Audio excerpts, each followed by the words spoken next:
Michael. Well, yeah. So Metron, like many other metering companies, obviously we provide the hardware that is useful for breaking up those water costs in your park. And as you now know or will learn, utilities, especially water, is going to be one of your top expenses in managing a mobile home park. But where we differentiate ourselves is really our software platform. So our meters, I think I spoke about this briefly before, they're all a true cellular meter. And what that means is it operates like you and I's cell phone does. So it sends everything to a Verizon tower, and then all of the data gets dumped into our software WaterScope, which we'll be going through today. But you don't have any additional cost for power or gateways or anything in the middle to get that data to our software. This is especially beneficial if you don't live in the same state as your park or you plan to expand and you don't have easy access, driving there every weekend to go read the meters. You don't want to hire somebody to do it. It's all going to be easily accessible via our platform WaterScope. And then, from there, we can automate processes like billing, notifications for leaks, so on and so forth. But I won't get ahead of myself. I'll just go ahead and share my screen and show you guys what that looks like. All right. Can everybody see this? Hopefully so. Not yet. Try Let's see. again here. There we wait, Right. something's popping up. There we go. We can see it. Awesome. So what I have pulled up, this is actually Ryan's account here in WaterScope. And this is the home page of our platform. It's called the overview page, and it's truly just that. It's an at a glance, what does your water use look like for your portfolio or your property? And over the last week, how much water have you used in your park portfolio, so on and so forth. You can also see, at a glance, how much water have I used in the last billing period? So over the last month, how much water has gone through all of those sub-meters combined? And in this case, for Ryan's portfolio, we're looking at 2.6 million gallons across his properties. Not only can you see the at a glance for the whole portfolio, but if you have multiple properties, you can then look, okay, at Allendale, we're using this much water in the last month in comparison to the total portfolio. You can do that for as many properties as you want. Same thing with Countryside, 184 gallons. So, larger parks, this one's 65 pads, this one's 29. Obviously, a larger park is going to use more water than a smaller one. But like I said, this is really at a glance. I only spend about a minute here when I'm looking at WaterScope and wanting to manage my account. Where I truly live the whole time, I'm in WaterScope is going to be the account lookup page. And what the account lookup page is where all of the data is stored. So WaterScope was created for utilities. So we created it to have so much data that you don't really know what to do with it. But this is highly beneficial for you guys because you'll get things like emergency leak detection, minimum flow rates, and I'll kind of explain really what that means for you. But what we're looking at is, again, Ryan's account and all of his submeters combined. So it looks like he's got about 1,004 submeters in here, and this is his whole portfolio. You can also break it up by each park. I just want to look at Allendale and those meters. Again, you can go down and see, okay, Caraway's mobile home park. I just want to see these meters. So he's not having to drive to each and every park and see the status of the meters, how much each pad is using. He's able to do it from the comfort of his own home at his computer. You can also sort this by, I just want to see where my problems are. We're all busy, especially managing a mobile home park. It's never a boring day. If you want to be efficient, you can just sort it by, I just want to see who has a leak or, who has high use in their home or who's not using water. I'm worried about an abandoned home. You can sort it by anything, any condition you're looking at. You can sort it by meter size as well. A standard submeter is going to be about 5/8 by 3/4 or 5/8. Anything else is really going to be your mainline meter or, a well system, so on and so forth.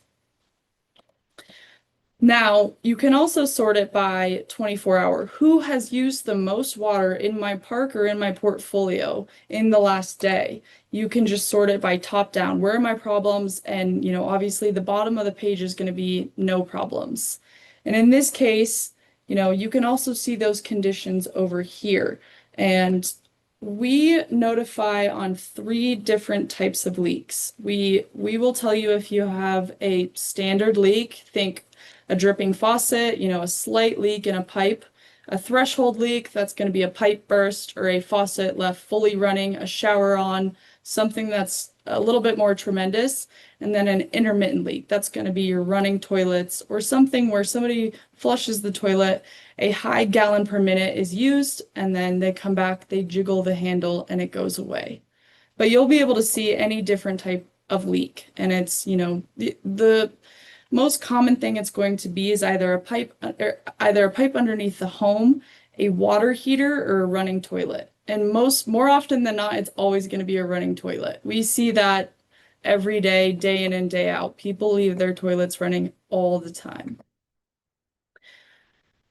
So Metron as a company, as we've evolved, we've also helped our data evolve as well. And what that means is we give you minute-by-minute data analytics. And with that, you get the minimum flow rate. So at a minimum, at each home, how much water is being used.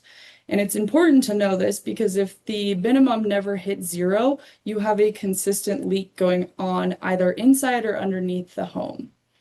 We can also give you that maximum flow rate as well. So when you have the dishwasher running, you're taking a shower and somebody's doing the dishes, at minimum, how much water is being used in the home. What is really important as we've evolved as a company is we've also taken the ambient temperature outside the meter to let you know, especially in the winter months, how cold are your meters getting.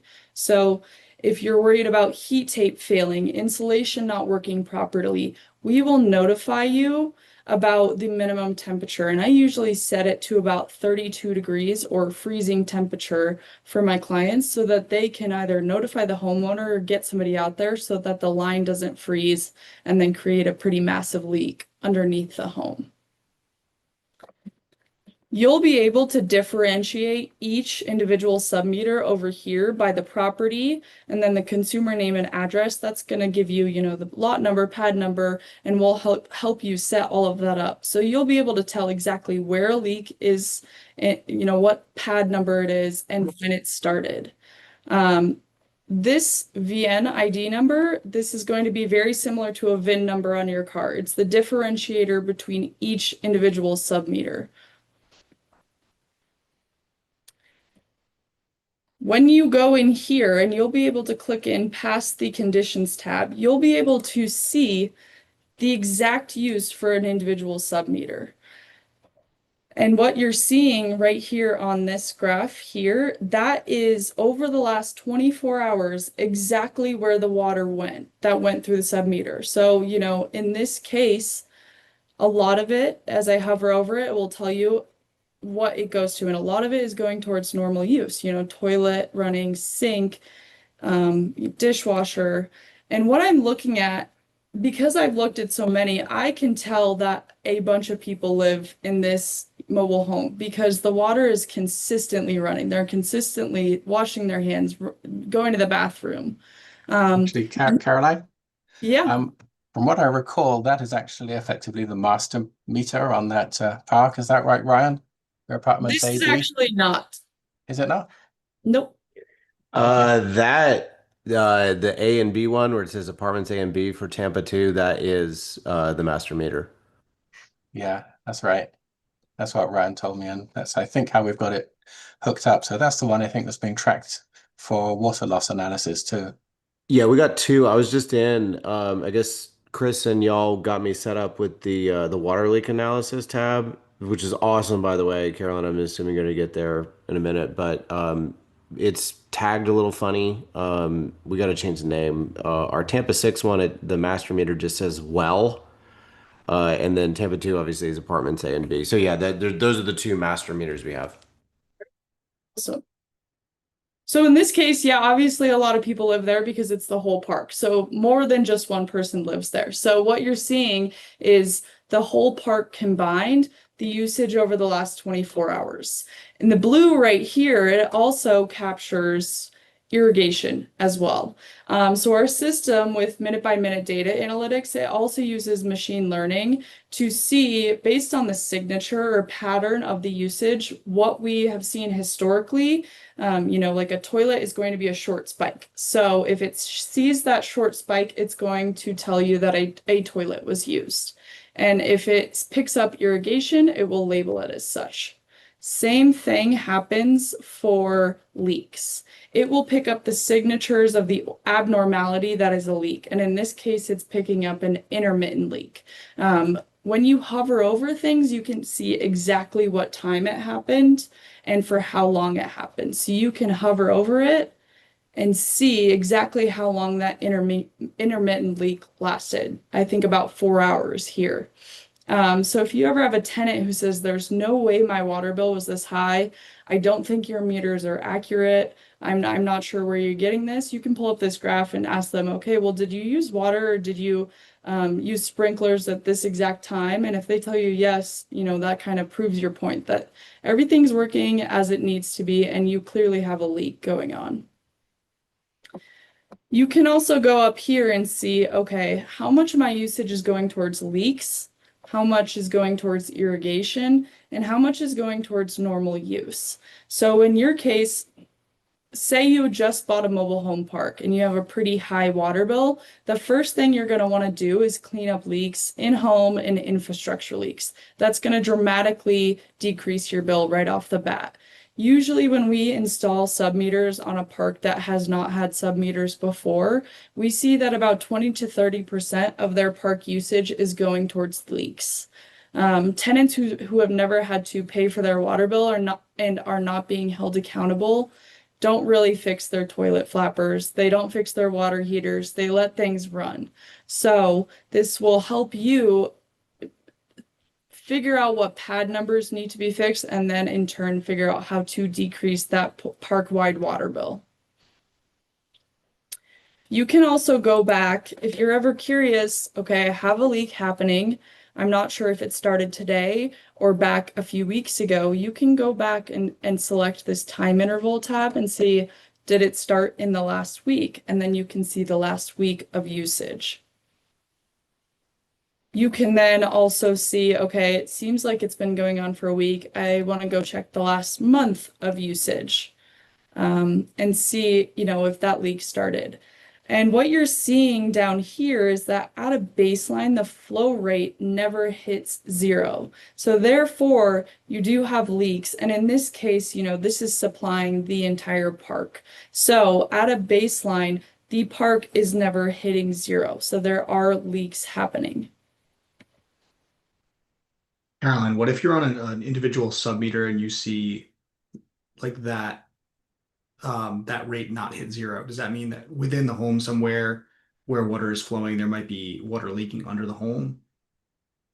So it's hard for us to tell. I mean, we use AI and machine learning to help us decide what the water is being used for, but it's not always accurate and we cannot detect exactly where. So if it's a pipe, it's a toilet, but we can tell by the signature. So the best way to figure out what type of leak or what you're looking at is to always just get with your account manager or somebody at Metron to help you learn and pick up on signatures. But what I have pulled up is a singular submeter. And so we have the consumer name 17117, I'm guessing is the pad number here. And it looks like they have a leak occurring. So when you hover over it, this is going to be that red line that tells us you have a leak at 0.86 gallons per minute that lasted for 7 hours straight. Now, in this case, when I hover over it, that red bar, it's telling me it's an intermittent leak. And what an intermittent leak means is that it's a high gallon per minute flow rate for less than 24 hours. And we always usually assume that's going to be a running toilet. Because, human behavior, when you hear a toilet running, you go and you jiggle the handle and it stops running. So anything that stops or goes back to 0 is likely going to be a running toilet. Anything that does not stop for 24 hours or more is likely going to be either a pipe underneath the home or a water heater or, you know, a faucet in the home. But that's less likely. Usually it's something underneath the home, if it's going to be a pretty drastic leak. And again, same thing. This is a singular sub-meter. So this is one person's home, and you can hover over and say, okay, 45% of their usage is going towards a leak, whereas, you know, 55 is going towards normal use. This tenant comes to you and says, my water bill is way too high. There's no way. You can show them this graph and say, okay, if you fix your toilet flapper, you can save 45% of your water bill just by decreasing that leak.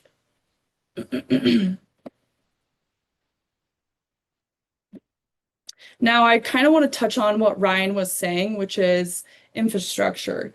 Like I said, the one thing you want to do when you close on a mobile home park is decrease all those top expenses as quick as possible. And the one way you can do that, and we see this often in mobile home parks that are quite a bit older and their infrastructure is aging as well, is that there's going to be a lot of infrastructure leaks.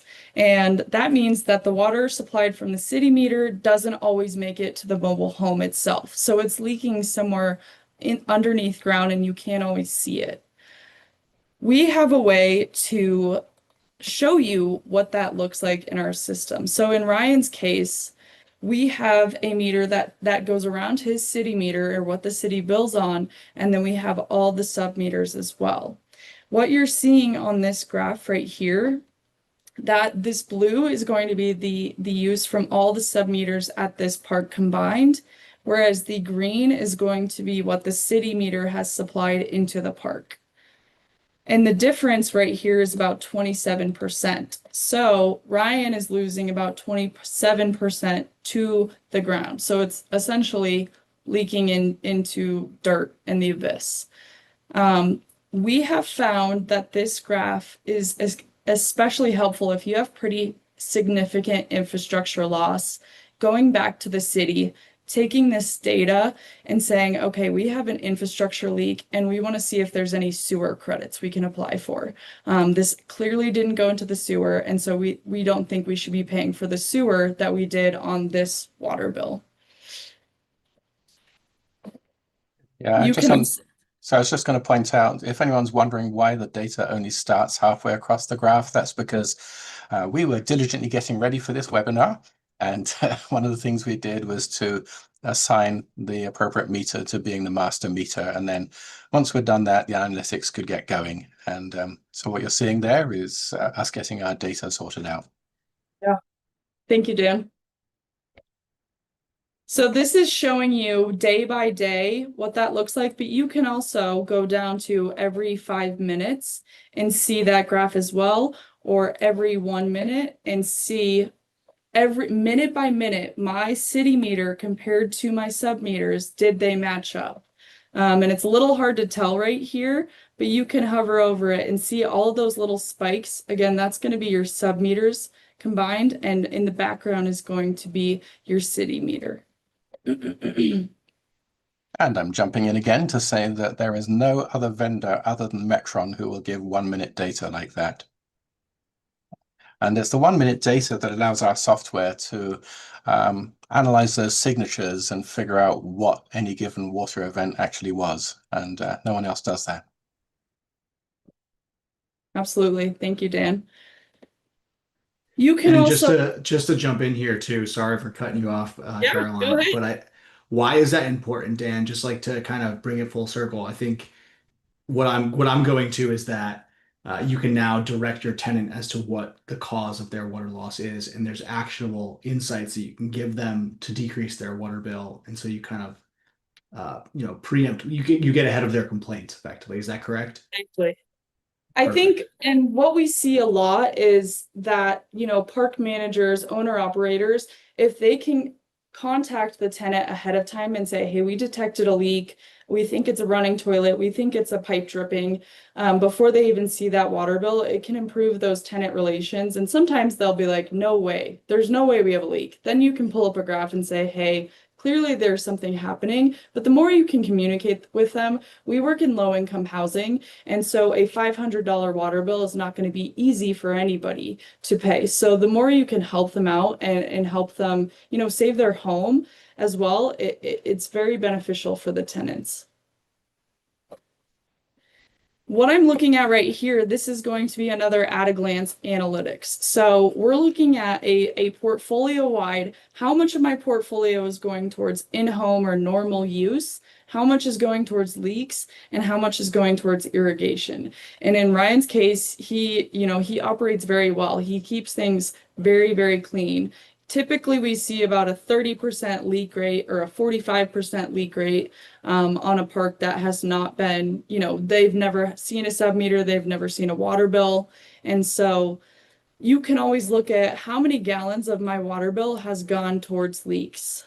You can also set this, okay, I want to see a billing period, or I want to go back to the winter of last year and see how we're performing compared to when we installed the meters. Are we decreasing our leak rate, or are we also decreasing our overall consumption? That's all going to be stored in the Analytics tab. You can also do this per property as well. So if you want to compare one property versus another and see if they're, you know, one's doing better than the other. In this case, East Side Village has 0 leaks. That's a beautiful property. That's what everybody dreams of. So in this case, you know, this park has a lot of irrigation happening, so that's taking up majority of their usage as well. And we typically see that in the summer months, irrigation will spike your water bill quite high.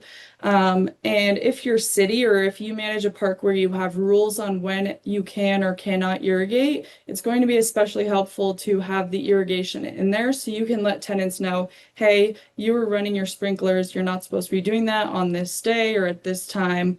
Please, for the future, don't do that anymore. We can also show you, without even having to go to the park or anywhere, you know, the health of your meters. Is everything reading? You know, has everything checked in? And I always recommend you do this about twice a month, you know, 2 times before the billing period. That way you're recapturing every single home. Sometimes meters fail. Sometimes tenants will take a baseball bat to a meter if they're pretty angry. So the more you can get ahead of making sure your meters are up and running, the better for your profit there. So in this case, we have one park, Tampa Sun Estates. You can see that all meters have read, and this is showing you over the last week, is everything reading. If it comes up 100% green, that's going to show you that, you know, everything read. Anything that's going to be not working is going to be under the missing reads category. Now, with Metron, we offer warranty the entire time you're with us. So if anything fails, you know, battery dies, which I will say, the battery life on our meters is 20 plus years, but in the case that a battery dies, we'll replace it free of charge for you. All we require for this, you know, anything missing is a picture, and then we will just send you a replacement part. I'm just going to jump in again, Caroline. Sorry for interrupting again. Just to illustrate for those who are not familiar with our meters, exactly how they work. The meters are battery operated, they're self-contained, the battery is not replaceable, but as Caroline says, it's designed to last about 20 years.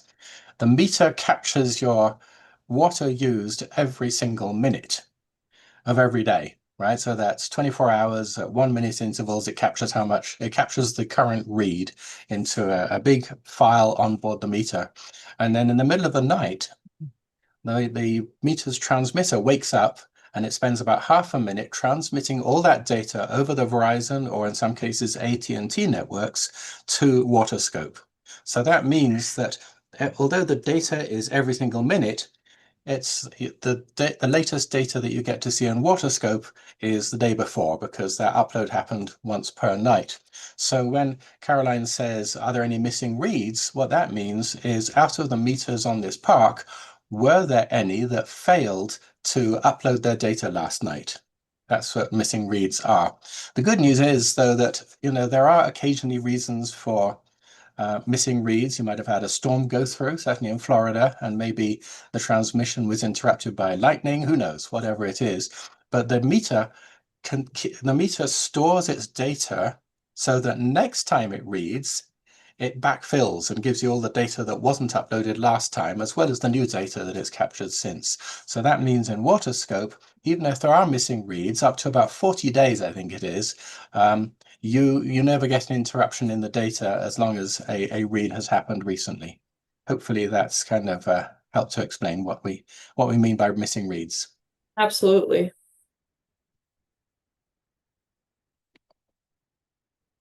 Now we have a whole settings tab, and what this is for you is signing yourself up for notifications. I want to get notifications for leaks, zero use, low temperature, all of the conditions you would ever want are going to be right here, and you can notify anybody, say a park manager, a maintenance person, of these different alerts, and you can set up different people for different alerts. You can always go in here and say, okay, Saturday and Sunday. What I will say is this never happens because we all want to know about huge issues. But say you want Saturday and Sunday to not get any emails, you can then go in and deselect Saturday and Sunday and only get these notifications on certain days. You can always set up people, say you have somebody who is not going to access WaterScope, you can always set them up for notifications, but they don't need to access WaterScope as a system. We also have a users tab right here, and you can sign up as many users as you would like. So if you would like somebody, say a park manager for a park in Tampa, to sign up, we can sign them up as a group user. That means when they log in, they will only be able to see Tampa Sun. You can have other people, say a regional manager, who can sign in and see all of the meters. Or you, as the owner operator, you want to see everything. You can see all meters through, an admin. We also have the ability to sign up tenants for their individual meter. So when they log in, they will only be able to see their individual submeters use. This is helpful for tenants, like I said, who say, my water bill is super high. I want to be able to confirm the use. You can give them a login. They can log into WaterScope the same way you do and check their usage and get notified of their leaks as well.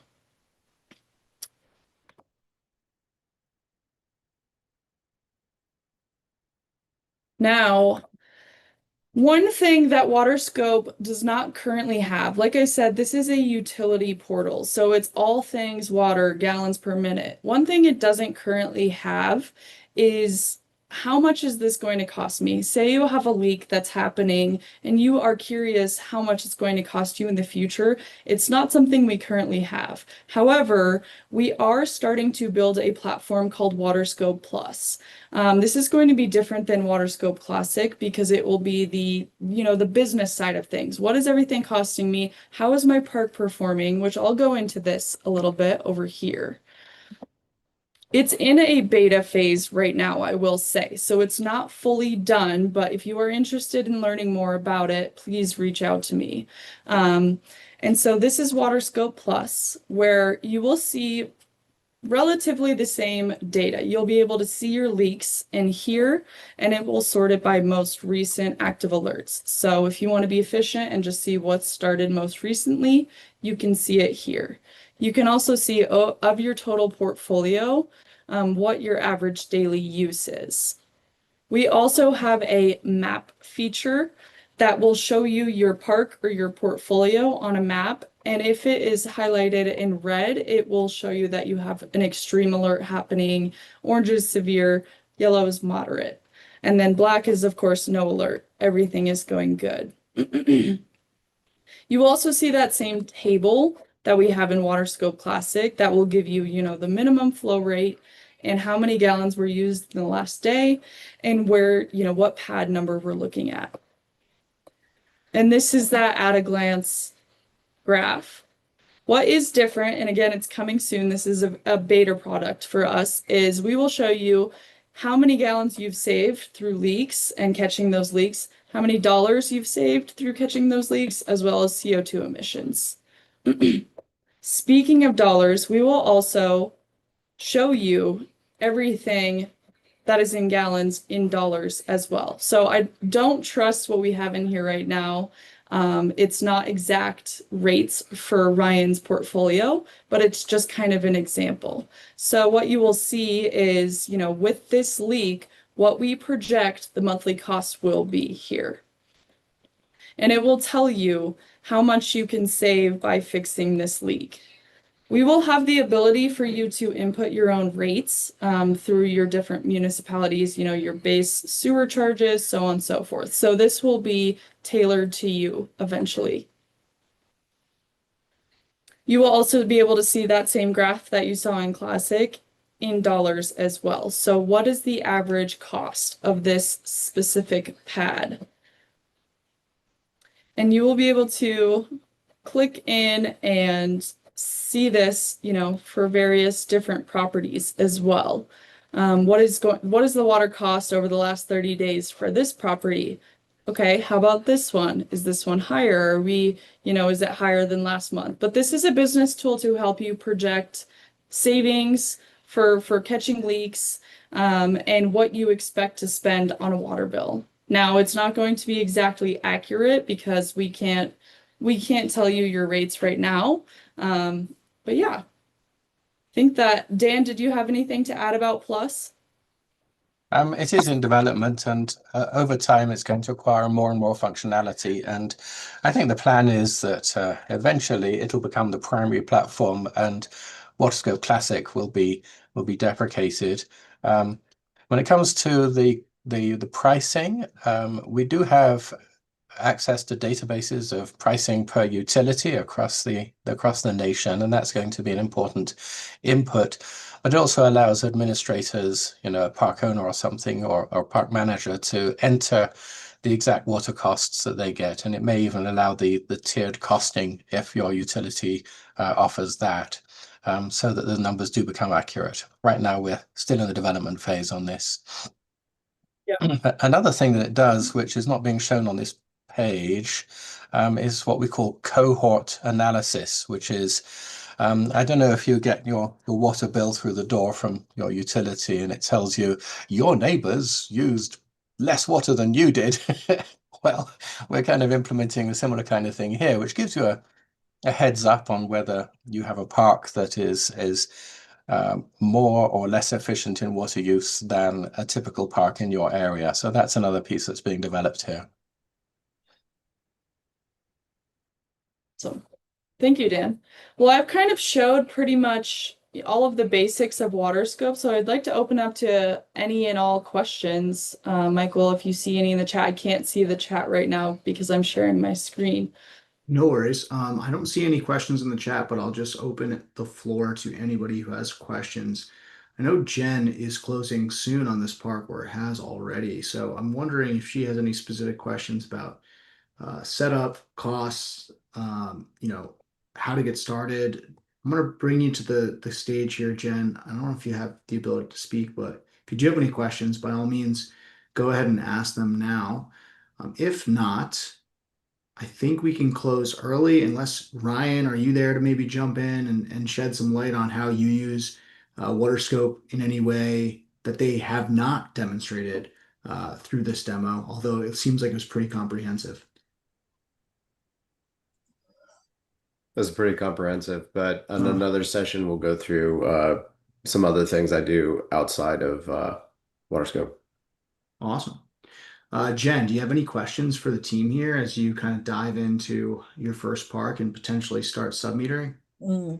Can you hear me okay? Yes, we can. Okay, cool. So can we hook up Metron with Rent Manager? Yeah, I think Ryan was kind of teasing that next time we do a webinar, he's going to show you how he uses Rent Manager as well as WaterScope and how that API works on his end. But in short, the answer is yes. And what will happen is we will push all of our data into Rent Manager. All of the reads will then populate into Rent Manager. You'll be able to input your waste and water rates and then post those reads, with a tenant ledger. Okay, cool. I'm just gonna soak all of this in for a little bit because I really don't know what I don't know yet as far as putting processes in place. Because we do have some homes that they have purchased the lot and they live in the park. So I think they're on the well, and we're probably going to have to create an account for them to have a meter on their water system, and we would probably have to bill them through Rent Manager, I think. So I think there's some things that we're going to have to open up to the people that do own their homes and own their lots in the park. So it's a unique situation, and somebody has a pool. So Hopefully so they're not filling it. yeah, so it's they're filling a pool for $20. So yeah, there's a lot of newness to our park. So I don't know if Fitz is on, if he's on. No, it's all good, Jen. I think Yeah. as you guys dive into some of these unique qualities, Caroline's going to be an excellent resource for you, Fitz and Shane, to go to ask some of these questions. And I'm Yeah. curious if Caroline has encountered billbacks to resident-owned plots, which is an interesting little caveat in this one specifically. So in this case, I don't know if you caught up on that, Caroline, but the residents actually own the lots too, and it seems like they're on the well of the park itself, and they've been billing back that well water to that resident. And I don't know if it's even submetered yet, Jen, but have you seen anything like that, Caroline? And does it really even matter? I always recommend anybody who is using your water, you should put a sub-meter on it. Especially, they own their own plot, but still they're using the water, and you won't be able to fully recoup the full water bill, or, it's on a well in this case, unless you do that. So while I don't deal directly with tenants, I would say that you give them, the opportunity to pay for the cost of the sub-meter themselves if they own the lot or the plot of land, and say, hey, we're going to put this in. We'd like you to start paying for your own water. We'll supply, the installer, but if you could pay the cost of the meter, we will get that all installed for you. Or you could have them do it and say, if you'd like to hire your own plumber to do it as well. But we're gonna have you pay for your own water. Yeah, and it's just an interesting kind of follow-up question there. It's like if they say no, but you still want to bill them for the water they're using on your land, but they won't allow you onto theirs. Like, is there a way to kind of cut the line where where that land barrier is or where that property line is in order to install a sub meter or even like a main meter in that place? Or Yeah, is that something you wouldn't be able to do? We personally would not, but I would, Okay, and gotcha. please contact your municipality that this property falls under and say they have purchased their own land. They do not want to pay us for the water. Please contact them and have them set up their own city meter. So we all have, if we live in a house, we have our own individual meter that meters our house. It should be the same for them, and see if the municipality is willing to then come in and install a meter for them.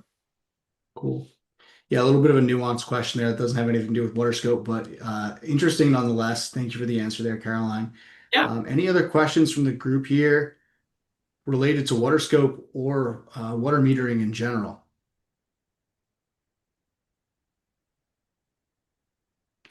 Let's see if there's any in the Q&A before we close. I don't see any, so I just want to thank you guys so much for your time today. Oh, I see one person with their hand raised, Josh. All right, Josh, jump in. What's up? Can you hear me? Yes. Okay, yeah, I'm sorry. I jumped in sort of late here. I was in a meeting. No Um, worries. but I wanted to know, I don't know if this is kind of off-color question, but I want to know if sub-metering can go on in RV parks as well. That's something that's common. Yeah. We do see it quite often, and the reason Metron is really good at sub-metering an RV park is because we have minute by minute data. And so when you get minute by minute data, that means when somebody moves into the RV park or they get their spot, we can tell exactly when they started using water or the date that they moved in. We can then track their water usage. Say if they came in on the 12th and then they left on the 26th. We can pull a report for those exact days and the usage on those exact days and bill based on that. So, short-term RV park, long-term, it works the same way, especially in long-term as a mobile home park.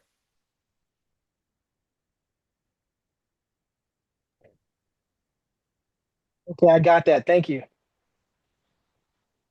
Absolutely. If there are no other questions, I think we'll close. I want to just say thank you to Caroline and Dan for this incredible presentation. Sounds like next time we know what we'll be discussing. It's rent manager integrations. If you guys have integrations with other platforms as well, maybe we can show them simultaneously. Although I think Ryan's going to take the stage and he traditionally uses rent manager. If there are integrations with like Buildium or Appfolio or other ones that you guys are able to show live, hopefully we can do that as well. Otherwise, we'll save it for future episodes. This, for everyone listening now, will be available on recording in our school platform and also as a podcast if you prefer to listen. Although I think it's more instructive seeing the screen recording. And that will be available within the next couple of days. So looking forward to see any additional questions. Tag Caroline within the school community. She's in there. Definitely follow up with Metron after the fact if you guys want to submeter your properties. They are fantastic, have great customer service. They're just great people, as you can tell. So we're happy to have them as partners and looking forward to the next webinar. Thank you again, Caroline and Dan.